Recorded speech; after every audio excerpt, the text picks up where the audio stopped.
Hello everyone, आज हम पढ़ेंगे advance engineering mathematics 10 edition exercise 2.6 version ODE. तो इसमें हम क्वेश्चन नंबर 2 सॉल्व करते हैं। हम इसे simple y is equal to E की पावर 4.0 x ले लेते हैं। y1 इज इक्वल टू, यहाँ पे हम ले लेते हैं y2 is equal to E की पावर -1/5x। अब हम इसका डेरिवेटिव ले लेते हैं, तो यहाँ पे आ जाएगा y1 bar is equal to 4 E की पावर 4x, यानी ये 0.0 है तो 4 ही है। अब y2 का हम डेरिवेटिव लेंगे तो यहाँ पे आ जाएगा -1.5 ई की पावर -1.5x।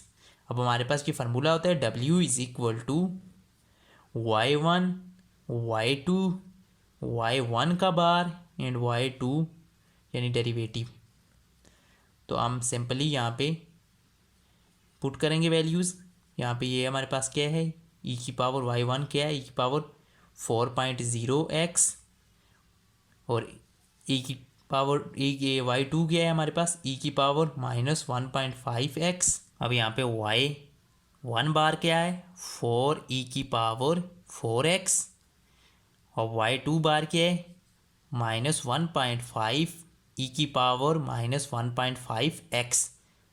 अब सिंपल हम इसका डिटर्मिनेंट लेंगे, तो यहाँ पे आ जाएगा y। अब ये इसके साथ मल्टीप्लाई होगी, फिर माइनस का साइन आएगा, और ये इसके साथ मल्टीप्लाई होगी।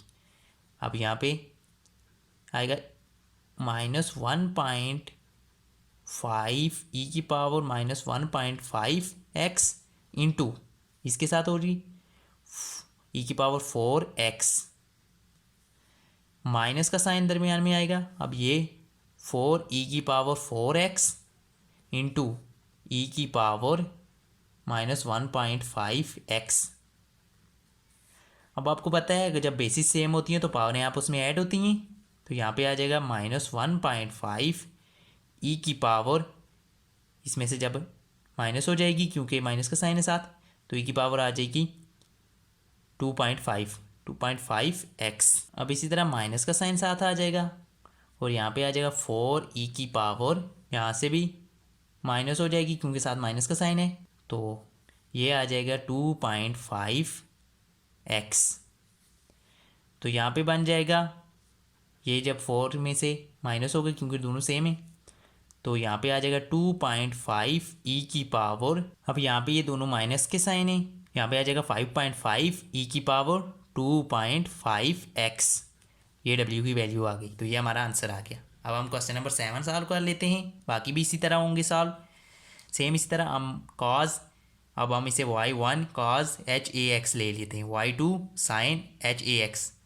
अब इसका हमने जब डेरिवेटिव लिया तो यहाँ पे साथ आ गया, cos का होता है माइनस साइन, ये कांस्टेंट था, ये बाहर आ गया h(ax). अब इसका जब हमने डेरिवेटिव लिया तो यहाँ पे a cos h(ax), साइन का डेरिवेटिव cos होता है। इसके साथ भी यही फार्मूला लगाया है, y1 y2 y1 का बार और y2 बार। अब सिंपली यहाँ पे वैल्यूज़ पुट की हैं इनकी जगह। अब यहाँ पे ये देखें, ये जब इसके साथ मल्टीप्लाई होगा तो ये आ जाएगा cos square a cos square ax। अब ये इसके साथ मल्टीप्लाई होगा, साथ में मैंने कहा था माइनस का साइन आएगा, तो पहले से एक माइनस का साइन है, एक जो पहले बाद में आएगा ये माइनस माइनस प्लस हो जाएगा, और यहाँ पे आ जाएगा a sin square h a x। तो ये आ गया। इसी तरह क्वेश्चन नंबर 4 में x और 1/x है, y1 is equal to x हमने लिया है, और y2 is equal to 1/x लिया है। अब y1 बार क्या आ गया, 1 आ गया। जब इसका हम डेरिवेटिव लेंगे तो ये 1 आ जाएगा, और इसका डेरिवेटिव लेंगे तो 1/x² आ जाएगा। अब w is equal to y1 y2 y1 bar y2 bar. हमने सिंपल वैल्यूज़ पुट कर दी हैं ये इनकी जगह, ये जो हमने वैल्यू निकाली है। अब ये जो है इसके साथ मल्टीप्लाई होगी, तो जाहिर सी बात है ये ऊपर आ जाएगा, ये नीचे, ये कट जाएंगे आपस में, तो यहाँ पे 1/x रह जाएगा। ये जब आपस में मल्टीप्लाई होंगे माइनस का साइन दरमियान में आएगा, तो 1/x minus 1/x is equal to 0 आ जाएगा आंसर। अब क्वेश्चन नंबर 5 है, इसमें हमने y1 is equal to x³ y2 is equal to x² लिया है। अब y1 का जो हमने डेरिवेटिव लिया है तो ये 3x² आ गया। अब y2 का डेरिवेटिव लिया है 2x आ गया। हमने सिंपल फार्मूला लिखा है y1 y2 y1 bar y2 बार, इसमें वैल्यूज़ पुट की हैं ये चारों।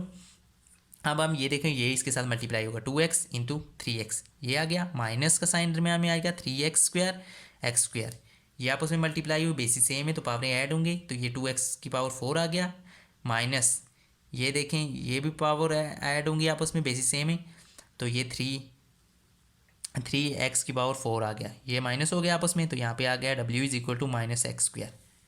आई होप आपको आज की वीडियो पसंद आएगी। वीडियो पसंद है तो वीडियो को लाइक करो, चैनल को सब्सक्राइब करें। Thanks for watching.